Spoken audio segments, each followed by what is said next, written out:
अब बोले राम जी मैं अकेला यहां से जाऊंगा। गंगा के किनारे पहुंचे और गंगा के किनारे कौन रहता था? मांगी नावना केवट आना, कहीं तुम्हार मरम में जाना। आज राम जी गंगा के तट पर आए और केवट को बुलाया, भैया केवट, ओ भैया केवट, अरे सुनो भैया। केवट ऊपर झोपड़ी में रहता था, ऊंचाई पर टापू पर छोटा सा था। हाँ सरकार, हाँ हुजूर बताइए। अरे हम अयोध्या से आए हैं राम, जरा हमें पार लगा दो। हाँ हुजूर अभी आया आया आया आया। केवट आया, राम जी ने कहा मांगी नाव, भैया जरा नाव ले आओ और हमें पार लगा दो। मांगी नावना। तो जब राम जी ने नाव मांगी तो केवट ने कहा ना, मैं आपको पार नहीं लगाता। क्यों? मांगी नाव। केवट बोला ना, केवट आना, कहीं तुम्हार मरम में जाना। मैं आपके मर्म को जानता हूं प्रभु, मैं आपको पार नहीं लगाऊंगा। राम जी बोले मेरा मर्म? कौन सा मर्म? अच्छा केवट किस मर्म की बात कर रहा था जानते हो? मैं आपके मर्म को जानता हूं। मर्म समझते हैं? मर्म की बात मतलब भीतर की बात, जो सब नहीं जानते वो केवट कह रहा मैं जानता हूं, मैं आपके मर्म को जानता हूं। कौन सा मर्म जानता भैया? छुअत सिला भई नारी सुहाई, छुअत सिला भई नारी सुहाई, पाहन तेना काठ कठिनाई। प्रभु मैं आपका मर्म जानता हूं। कौन सा? छुअत सिला। आपके पांव की धूल गिर गई पत्थर पर तो पत्थर क्या बन गया? नारी अहिल्या, आपके चरण धूली में जादू है। आपकी चरण धूली गिरी पत्थर पर तो पत्थर स्त्री बन गई। मेरी नाव पर यदि आपकी चरण धूली गिरेगी और कहीं मेरी नाव नारी बन गई तो मेरी घरवाली कहेगी मैं तो थी, ये दूसरी कहां से आ गई? आप बताओ मैं कैसे हिसाब दूंगा? यदि मेरी नाव यदि लुगाई बन गई तो बताओ प्रभु, एक का तो खर्चा निकल नहीं रहा है, दूसरी को मैं चूड़ी बिंदी साड़ी कहां दिलाता फिरूंगा? इसलिए केवट ने कहा कि नाच इस अनाच पर, राम इस अनाच पर दया कीजिए। राम अपने चरणों को धुला लीजिए, राम अपने चरणों को धुला लीजिए। नाच इस अनाच पर, नाच इस अनाच पर दया कीजिए। राम अपने चरणों को धुला लीजिए, राम अपने चरणों को धुला लीजिए। राम इस अनाथ पर, राम इस अनाथ पर, नाथ इस अनाथ पर, नाथ इस अनाथ पर दया कीजिए। राम अपने चरण चरणों को धुला लीजिए। मांगी नाव न केवट आना। राम जी बोले केवट नाव लाओ। केवट बोला नहीं लाऊंगा, आपके पांव में जादू है। मेरी छोटी सी नाव तेरे जादू भरे पांव कैसे पार मैं लगाऊं, राम तुम ही बताओ। मेरी छोटी सी नाव तेरे जादू भरे पांव कैसे पार लगाऊं, राम तुम ही बताओ। केवट बोला पार नहीं लगा सकता। राम जी बोले तो फिर उपाय बताओ। बोले आगे कमर तक पानी है गंगा जी का, पार हो जाओ। राम जी बोले कमर तक हम तो पार हो सकते हैं, सीता जी कैसे होंगी? ज्यादा कपड़ों का बंदोबस्त था नहीं राम जी के पास। कमर तक स्त्री कैसे पार करेगी? केवट नाव लाओ। केवट बोला मैं नाव लाऊंगा एक शर्त पर। क्या? आप पांव धुलवाओ अपने, चरण धुलवाओ अपने, तुम पखारन को। हे प्रभु यदि आपको पार जाना है, आई नाव ना नाथ उतराई चाहो, मोहि राम राउर आन दशरथ, शपथ सब साची कहो। हे प्रभु मैं दशरथ जी की सौगंध खाता हूं, बरु तीर मारहूं लखन पे, जब लगी न पाऊं पखारी हूं। सुनो राम जी मैं आपके पिता की सौगंध खाता हूं कि जब तक मैं आपके पांव नहीं धुल लेता मैं पार नहीं उतारूंगा। केवट कितना चतुर है, क्यों? सौगंध खाया भी तो अपने बाप की नहीं, राम जी के पिता की सौगंध खाता है। तुम्हारे बाप की सौगंध, दशरथ जी की सौगंध खाता हूं, कसम। गांव में हम लोग जब छोटे छोटे बच्चे थे तो गांव में हम लोग क्या बोलते थे? खा अपनी मां कसम। तू सही कह रहा है, तूने कंचे नहीं चुराए, खा अपनी मां कसम। हम लोग भी बच्चों को कसम खिलवाते थे, मां कसम मैंने नहीं चुराया, से मां कसम हमने कंचे नहीं चुराए, ऐसे मां कसम। तो ये कसम खाजा गंगा कसम, ऐसे कहते ना, गंगा उठा रही है या उठा रहा है गंगा। केवट कहते हैं मैं आपके पिता की सौगंध खाता हूं, पार नहीं। लक्ष्मण जी को बड़ा गुस्सा आया, मेरे बाप की सौगंध क्यों खाता, अपने बाप की खा। जब से लगा है मैं पार नहीं लगाऊंगा, तू मत लगा। अच्छा एक बात बताओ, केवट इतने नाटक कर रहा है मैं पार नहीं लगाऊंगा, तो वहां दूसरी नाव पकड़ लेते ना राम जी। लेकिन क्या करें, उस घाट में आज कोई दूसरी नाव थी ही नहीं। क्या आपको पता है कि वहां घाट पर दूसरी नाव क्यों नहीं थी? जब वहां के केवटों को, लोगों को पता चला कि राम आ रहे हैं, तो सबने अपनी नाव सजानी शुरू कर दी। किसी ने बढ़िया नाव सजाई, किसी ने और बढ़िया, ढेर लग गया नावों का।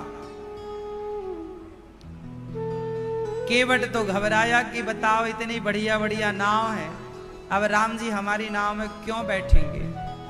तो केवट गया राजा के पास। उस समय उस जगह के राजा थे निषाद राज। क्षेत्र का राजा होता था ना, तो उस क्षेत्र के राजा थे निषाद राज। एक बार की बात है कि केवट ने निषाद राज की जान बचाई थी। जंगल में निषाद राज रास्ता भटक गए, प्यास लगी, तब केवट ने उन्हें रास्ता भी बतलाया और पानी भी पिलवाया। तो निषाद राज ने कहा, केवट तुमने मेरे प्राणों की रक्षा करी है, तो मेरे से कोई एक वरदान मांग लो। तो केवट बोला, सरकार जरूरत तो नहीं है, कभी समय लगेगा तो मांगूंगा। तो केवट जो है, जब केवट ने सुना कि आज राम वनवास जा रहे हैं, गंगा पार करेंगे और बड़े बड़े लोग अपने नाव सजाए बैठे हैं, तो राम भला हमारी नाव में क्यों बैठेंगे? तो आज केवट ने राजा से कहा कि आपने मुझे एक वचन देने का कहा था, मैं आपसे वचन चाहता हूं कि आज इस घाट में केवल मेरी नाव रहे और किसी की नाव ना रहे। तो सारी नाव हटवा दी गई थी। केवट कहते हैं पार लगाऊंगा। लक्ष्मण जी को बड़ा गुस्सा। अच्छा, ये केवट कौन है पता है? पिछले जन्म के कछुआ। जब भगवान बैकुंठ में क्षीर सागर पर लेटे तो लक्ष्मी जी पांव दबा रही थी भगवान नारायण के। तभी समुद्र का कोई कछुआ राम भगवान नारायण के चरणों के पास आए और वो कछुआ चरणों को छूना चाहे तो शेष भगवान फुसकारने लग जाए तो कछुआ नीचे चला जाए पानी में। फिर आए, फिर राम भगवान श्रीमन नारायण के चरण छूना चाहे, फिर मारा शेषनाग भगवान। तीसरी बार फिर आया कछुआ। अब की बार तो ऐसे फुसकारा कि कछुआ के प्राण निकलने लग गए। कछुआ मरते बोला, राम हे प्रभु, मैं कौन सा अपराध किया, आपके चरण छूना चाहता था और देखो मेरी मृत्यु हो रही है। भगवान श्रीमन नारायण ने कहा, तू चिंता मत कर, तू मेरे चरण छूना चाहता था, मैं खुद अपने चरणों को धुलवाने तेरे पास आऊंगा त्रेता में। वही कछुआ केवट बन करके प्रकट भये और राम जी से कह रहे हैं पांव धुलना है। फिर लक्ष्मण जी बोले, नहीं बात बोल रहा है तू। लक्ष्मण जी ने धनुष बाण निकाला, अभी मार दूंगा। राम जी से तू देख क्या कह रहा है, पार नहीं लगाऊं। क्यों नहीं लगाएगा? ला मैं ही पार हो जाता हूं ना, मैं चलाऊंगा। तब केवट ने कहा, लक्ष्मण जी बाण निकालो और मुझे मारो। यदि आप मुझे मारेंगे और मैं मर के यमराज जी के पास जाऊंगा तो यमराज जी मेरे से पूछेंगे तुझे किसने मारा, क्यों मारा, क्या अपराध था? तो केवट बोला, मैं जवाब दूंगा, रघुनाथ से प्राणन सो प्रिय बंधु, वही मुझे बाण से मारत है। रघुनाथ सो प्राणन सो प्रिय बंधु, वही मुझे बाण से मारत है। अपराध यही इस दास का है, रघुनाथ के पांव पखारत है। मरता हूँ कहाँ सुचि गंग के तीर, रघुनाथ सो नाथ निहारत हैं। यमराज जी पूछेंगे कि तुझे किसने मारा, तो मैं कहूंगा रघुनाथ के प्राणन सो प्रिय बंधु, मतलब रघुनाथ जी के प्राणों का प्रिय भाई, वही मुझे बाण से मारत है। तो यमराज जी बोलेंगे, कहाँ मृत्यु हुई तुम्हारी? मरता हूँ कहाँ सुचि गंग के तीर। अच्छा, गवाही कौन देगा? बोले रघुनाथ सुनाथ निहारत हैं। अपराध, केवट बोला, अपराध यही इस दास का है, अपराध यही इस दास का है। रघुनाथ के पांव पखारत है, अपराध यही इस दास का है। रघुनाथ के पांव पखारत है। हे प्रभु, यदि मैं राम जी के चरण धुलना चाहता हूँ और उसकी सजा मुझे मृत्यु दंड मिल रही है, तो हे लक्ष्मण जी बाण निकालो, मुझे मार दो, मार दो, मर जाऊंगा, पर चरण धोए बिना प्रभु को पार न लगाऊंगा। देखिए दृढ़ता। अब तो केवट ने जब ये कहा तो लक्ष्मण जी ने बाण छोड़ दिया, चुपचाप खड़े हो गए। केवट के आगे न लक्ष्मण जी की चली न माता जानकी की। सुनि केवट के बैन प्रेम लपेटे अटपटे विहसे करुणा ऐन चितई जानकी लखन तन। राम जी मुस्कुरा गए। केवट की मीठी बातें सुन के राम जी मुस्कुराए। अच्छा, केवट ने देखा कि जब केवट के द्वार पर आए थे ना राम, तो राम की आंखों में आंसू भरे थे। क्यों? सुमंत्र जी को विदा किया था ना, सुमंत्र जी रो रहे थे ना। तो केवट ने देखा कि राम मेरे द्वार पर रोते रोते आए हैं। प्रभु, आप मेरे द्वार पर रोते रोते आए हो, तो इस द्वार से आपको हंसा कर ही भेजूंगा। केवट ने ये जिद क्यों करी कि जिद करने से मेरे राम के होठों पे हंसी आएगी। केवट तो राम को हंसाना चाहता था। केवट तो राम को सुनि केवट के बैन प्रेम लपेटे अटपटे विहसे। विहसे मतलब हंसे राम। करुणा ऐन चितई देखा जानकी लख। सीता माँ को देखा राम जी ने और लक्ष्मण जी को देखा। बैगी आनु जल पाय पखारू होत विलंब उतारहि पारू। राम जी कह रहे हैं केवट जाओ, अब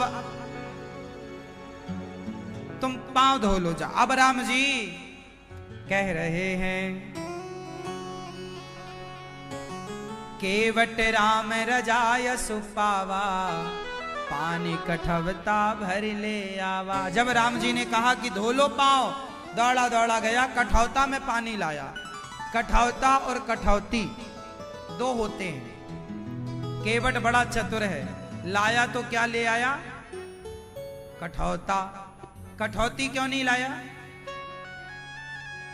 कठौती नहीं लाया। केवट बोला कठौती लाऊंगा और कहीं राम के पांव का स्पर्श होते ही यदि ये कुछ बना तो कठौती लाऊंगा तो स्त्री बनेगी, कठौता कुछ बनेगा तो बेटा ही बनेगा, नाव चलाने के काम आएगा। इसलिए कठौता लाया, कठौती नहीं लाया। अच्छा, कठौता जानते हैं क्या होता है? क्या? हा? आटा सानती हो कठौते में? हाँ? क्यों? ये कठौता क्या होता है? नहीं? पानी कठवता भरी ले आवा। क्या होता है कठौता, जानते हो? हाँ? ये कठौता केवल केवटों के पास होता है।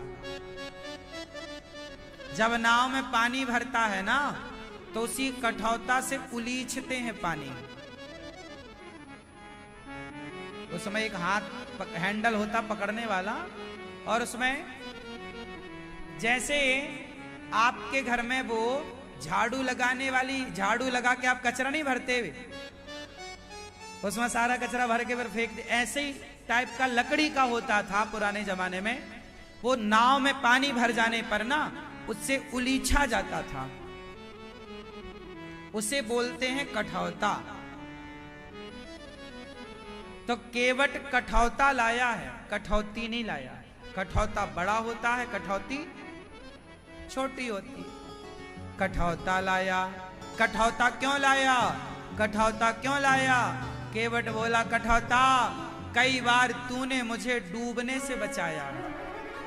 पानी भर जाएगा ना नाव में, तो कठौता ही तो बचाता है, उलीचने में सहयोग करता है।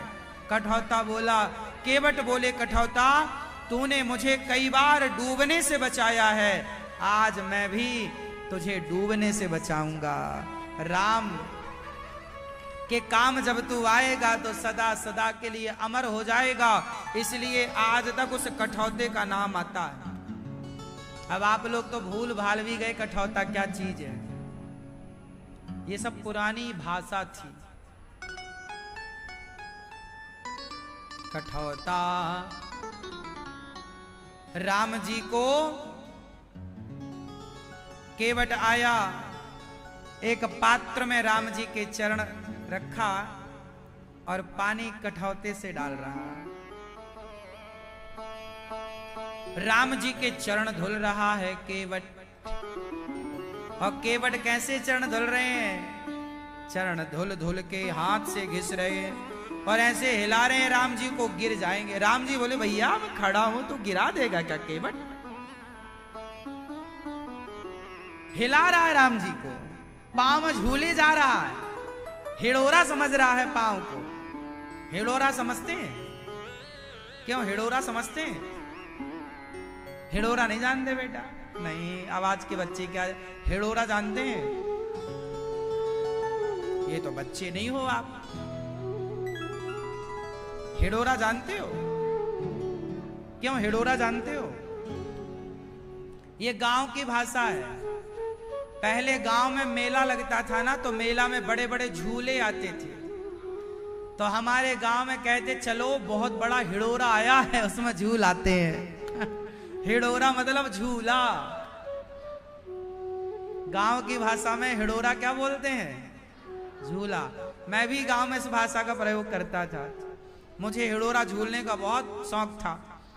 मुझे जरा पैसे मिल जाए, 1 रुपए 2 रुपए, तो मैं जाके हिड़ोरा, और मैं ऐसे झूलता था कि टिकट एक कटवाई है ना, और टिकट वाले से एक टिकट कटवाई व जेब में रखी, और इतनी चतुराई से मैं टिकट देते नहीं उसको वापस, पूरा दिन झूलता उसी में हिड़ोरा में।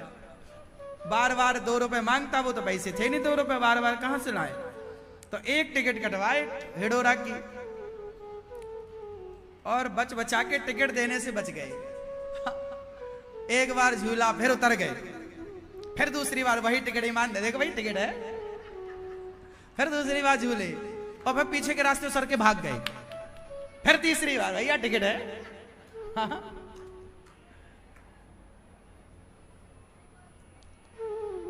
ऐसे हिड़ोरा झूलते थे हम लोग।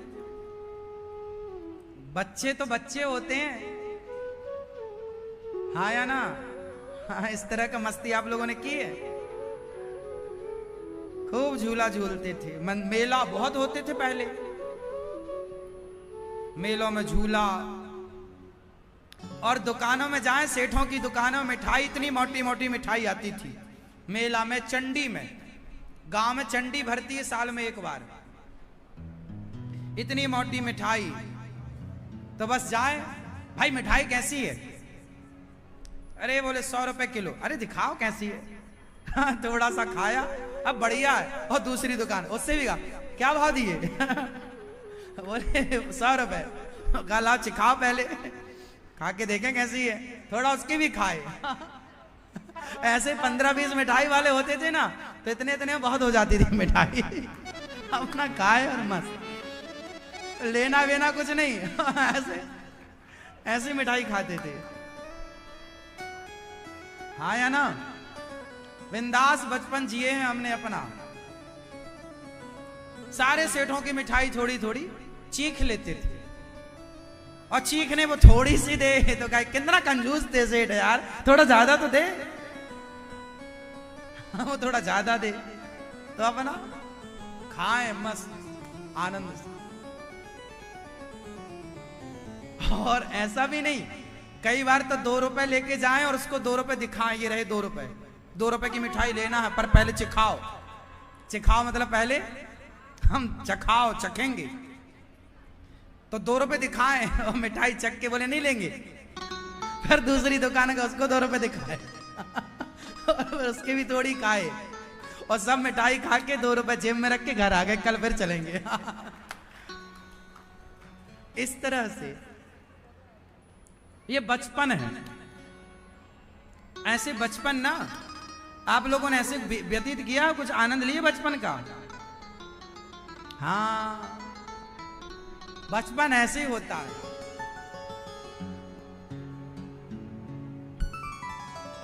आम का सीजन आता था, क्या मजाल कि हम 1 रुपया का आम खरीद के खाएं। पूरे गांव भर के आम चोरी करके खेतों में जा जाके बगीचे होते थे, पूरे बगीचों में दिन भर घूमते थे और भर भर के घर भी ले आते थे। आम चुरा चुरा के खाते बगीचों। आप में से कितने लोगों ने आम चुराए बचपन में?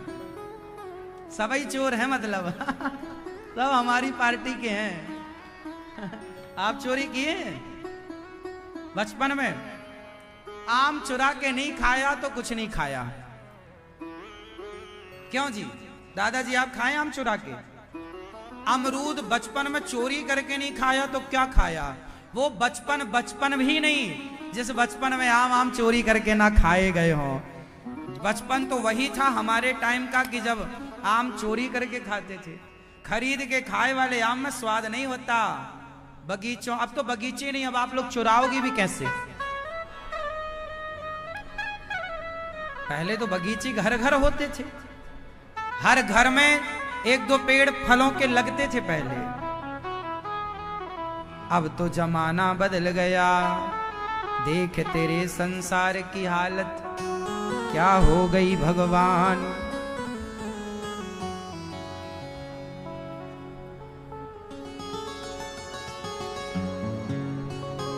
तो अब राम जी कह रहे हैं केवट हिला रहा पांव, आराम से पांव धो। राम जी बोले मैं गिर जाऊंगा। केवट बोले प्रभु आप कैसे गिर जाएंगे? आप अपना हाथ मेरे माथे पे रख दीजिए, कैसे गिरेंगे आप? राम जी की आंखों में आंसू आ गए। केवट हमें तो लगा कि हम ही सबको गिरने से बचाते हैं, आज पता चला कि भगवान को भी गिरने से भक्त बचा लेता है। राम गिर ना जाए, केवट ने बचाया, मेरे सिर पर हाथ रख दो। जबरदस्ती केवट ने मस्त आशीर्वाद लिया। अब राम जी के चरण धोए, पत्नी को आवाज, अरे भाग्यवान सुनती हो? पप्पू की अम्मा यहां आओ। क्या हुआ स्वामी? अरे राम जी आए हैं, तुम मेरे से 10 साल छोटी हो, तुम्हारी आंखें मेरे से बढ़िया, जरा देखो तो कि राम के पांव में कोई धूल का कण तो नहीं लगा। पत्नी आई, पत्नी को भी दर्शन करा रहे हैं केवट। फिर छोटे बच्चे को बुलाया, अरे लाला तुम भी आओ, जरा तुम्हारी नई नई आंखें हैं, जरा देखो। सबके हाथ लगवाकर राम जी के चरणों में अब केवट कहते हैं कि प्रभु पद नख निरखि देव सरिहरसी, सुनि प्रभु बचन मोह मति करसी। केवट राम की रज पाकर, इच्छा पाकर, पद पखारी जल पान कर। चरण धोकर राम जी के केवट चरण अमृत पी रहे हैं। आकाल मृत्यु हरणम सर्वव्याधि विनाशनम, विष्णुं पादोदकं पीत्वा पुनर्जन्म न विद्यते। केवट क्या कर रहे हैं? पद पखार जल पान कर, आप सहित परिवार। केवट बोले प्रभु आपके चरण धुल गए, चरणामृत ले लिया। राम जी बोले अब पार लगाओ। केवट बोला अभी पार नहीं लगाऊंगा, जो रास्ते पर खड़े हैं पहले से वेटिंग, उनको पार लगाऊंगा। राम जी बोले कौन खड़ा है? बोले मेरे पितर, मेरे पूर्वज। अपने पूर्वजों के नाम से केवट ने राम जी के चरणों का चरणामृत छिड़का, तो उनके चरणों के चरणामृत से पितरों को भी पार कर दिया केवट ने। अपनी ना जाने कितनी पीढ़ी पार लगा। और केवट ने राम जी को नाम में बिठाया। और केवट बोले मेरी नैया में लक्ष्मण राम, हो गंगा मैया धीरे बहो। एक विद्वान था जो कानून की पढ़ाई जानता था, वकील, एडवोकेट। दूसरा बहुत बड़ा इंजीनियर था, और तीसरा बहुत बड़ा पेशे से डॉक्टर था। अब इंजीनियर, डॉक्टर और एडवोकेट, ये तीनों पढ़े लिखे हैं। भाई पढ़ा लिखा तब तो इंजीनियर है, तब तो डॉक्टर और तब तो वो एडवोकेट है। तीनों पढ़े लिखे नाव में आए। केवट से कहा उस पार जाना है। केवट चला, साहब आओ आओ साहब। केवट नाव चला रहा था। एडवोकेट बोला, क्यों केवट, तुमने कानून की पढ़ाई कुछ पढ़ी है, कानून जानते हो? केवट बोला, सरकार मैं तो नाव चलाना जानता हूं। एडवोकेट बोला, तुम्हारी 25% जिंदगी बर्बाद हो गई, कुछ सीखा ही नहीं। कुछ तो पढ़े होते। केवट बोला, सरकार आप पढ़े हैं बस, हम तो नाव चलाते हैं। इंजीनियर बोला, केवट कुछ विषय में इंजीनियरिंग की है आपने, कुछ डिग्रियां हैं? केवट बोला, सरकार हमने ये पढ़ाई नहीं पढ़ी, हमको ये कुछ नहीं आता, हम तो सवेरे से शाम तक नाव चला करके लोगों को पार उतारते हैं। तीसरा डॉक्टर बोला, क्यों, सर्दी हो जाए, जुकाम हो जाए तो कौन सी गोली खाना चाहिए? कुछ डॉक्टरी पढ़े हो, कुछ हमारे विषय को समझते हो? केवट बोला, सरकार हमें तो सर्दी जुकाम होती है, हम जंगल की औषधि खा लेते हैं। अरे इंजीनियर ने भी कहा तेरी 25% जिंदगी नाव चलाने में बर्बाद हो गई, डॉक्टर ने भी कहा तेरी 25% जिंदगी नाव चलाने में व्यर्थ हो गई, एडवोकेट ने भी कहा तेरी 25% जिंदगी नाव चलाने में बर्बाद हो गई, तो टोटल कितनी बर्बाद हो गई केवट की? बोलो 75।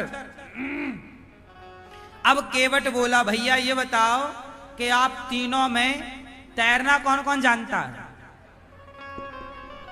तीनों बोले, हम नहीं जानते।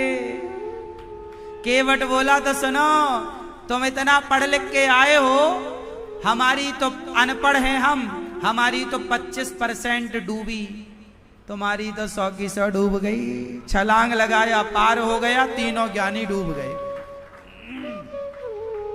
बोले तुम्हारी पंचायत के चक्कर में नाव भंवर में फंस गई, वो तीनों ज्ञानी डूब गए। उन ज्ञानियों ने बड़ी बड़ी पढ़ाइयां पढ़ी, बड़ी डिग्रियां पाई, पर पार होना नहीं सीखा। जब इस नदी से पार होना नहीं सीखा तो भव सागर को कैसे पार करोगे? सबसे उत्तम पढ़ाई वही है जो आपको भव से पार लगा दे। आपने सब पढ़ा है, परंतु आप भव से पार जाने की विद्या नहीं पढ़े। इसलिए हमारे साधु संत ऋषि मुनि ये युगों युगों तक क्यों रहे? क्योंकि इन्होंने भव से पार जाने की विद्या सीखी है और समाज को सिखाई है। कैसे पार होएंगे? बोले राम नाम अवलंबन एकू, जो भगवान के नाम का आश्रय लेगा वो भव से पार हो जाएगा। जो राम नाम का आश्रय लेगा वो भव से, इसलिए कहता हूं पार होना है तो प्रभु के नाम का आश्रय, कथाओं का आश्रय लो। केवट ने कहा, केवट उतरे दंडवत कीन्हा, केवट उतरी दंडवत कीन्हा, प्रभु सकुच यही नहीं कछु दीन्हा। पियहि अकीसिय जान निहारी, मनि मुंदरी मन मुदित उतारी। कहूँ कृपाल लेहि उतराई, केवट चरण गहे अकुलाई। नाथ आजू में काहे न पावा, मिटे दोष दुख दारिद दावा। बहुत काल में कीन्ही मजूरी, आजो दीन विधि बनी भली भूरी। अब कछु नाथ ना चाहिए मोरे, दीन दयाल अनुग्रह तोरे। फिरती बार मोहि जो देवा, सो प्रसाद में सिर धर लेवा। राम जी ने देखा कि केवट को कुछ उतराई दे दूं, तो सीता जी ने अपनी मुंदरी, मुंदरी किसे कहते हैं? मुंदरी, क्यों मुंदरी समझते हो? अरे सास पूछती, अरे बहू हमारी मुंदरी कहां रखी है? मुंदरी